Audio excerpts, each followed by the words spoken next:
a 25-year grudge. This is not a healthy thing to do, and we're not recommending it tonight. But wealthy Wairarapa landowner John Browen is doing exactly that. You see, he's had an issue with the local council and also its development fees. But locals say the sad thing is it could be doing serious damage to Featherston's economic future. Dan Parker reports. Featherston is known as the gateway to the Wairarapa.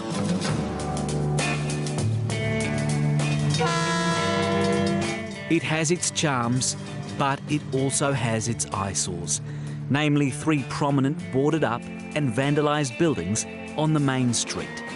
They're so infamous here, they even have a nickname. Bruins Ruins. And is that a fair assessment, do you think? Unfortunately, there are a couple of buildings that are actually being demolished by neglect.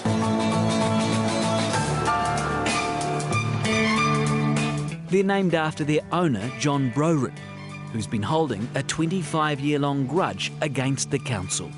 They're quite high-profile buildings, and they sort of have a tendency to bring our Fitzherbert Street, our main street, into a not so welcoming site. Local business owner and councillor Colin Olds believes Browen's grudge is holding the town and region back economically. There was a public meeting in Featherston a couple of weeks ago. The community have had enough, but they are a little powerless, like council are, to do a heck of a lot about it. Colin says the council has tried to reason with Browen, but he doesn't seem to want to fix them up or even sell them. He's got these wonderful ideas. He can tell us that he's going to do these things, but they don't actually happen. And this has been going on for years. He certainly appears to have the means to do so. Browen owns well over $1 million of property in the Wairarapa, and all of the others are tidy and tenanted. So what exactly is the problem? We paid him a visit. But there was an issue. Mr Browen didn't want to be interviewed on camera, but told me the council are unfairly targeting him, that it should be focused on services in the South Wairarapa that are sadly lacking instead of picking on private landlords. And regardless, he says he's doing up his buildings anyway. To be fair, while we never saw any evidence ourselves of that, Browen says it's happening, just not to the council's time frame. Instead of renovations, he wanted us to see something else he said would explain the issue. So this is what you want people to see? Yeah. 25 years and it's still the same. It was an old newspaper story about him protesting a $10,000 bond for developing property in Featherston. He says he had builders ready to go, but the council's rules were the roadblocks. He's taken it so personally, he even recently trespassed the Mayor Adrian Staples from one of his properties. The sad part of this disagreement is that other business owners believe it's hurting Featherston's ability to attract tourists and business. They are a little bit hard on the eyes to look at. I believe they could be dressed up a little bit. We want more businesses to come on the main street rather than empty building, rather than old broken shades.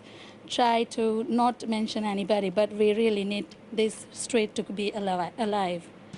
So what can be done? Well, the council is so fed up, it's been considering invoking a bylaw that sees properties restored at the owner's expense without consent. Council has certainly looked at that.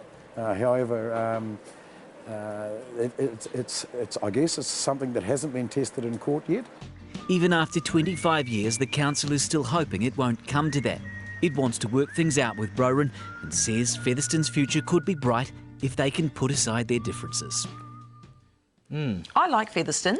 If Featherston was a little bit flashier, I would stop at Featherston. In Dan's story there, the very first building, that used to be a cafe, and I used to stop there, and it used to be better than that. Yeah, it Featherston used to be tidier. better than that. You know the problem with Featherston?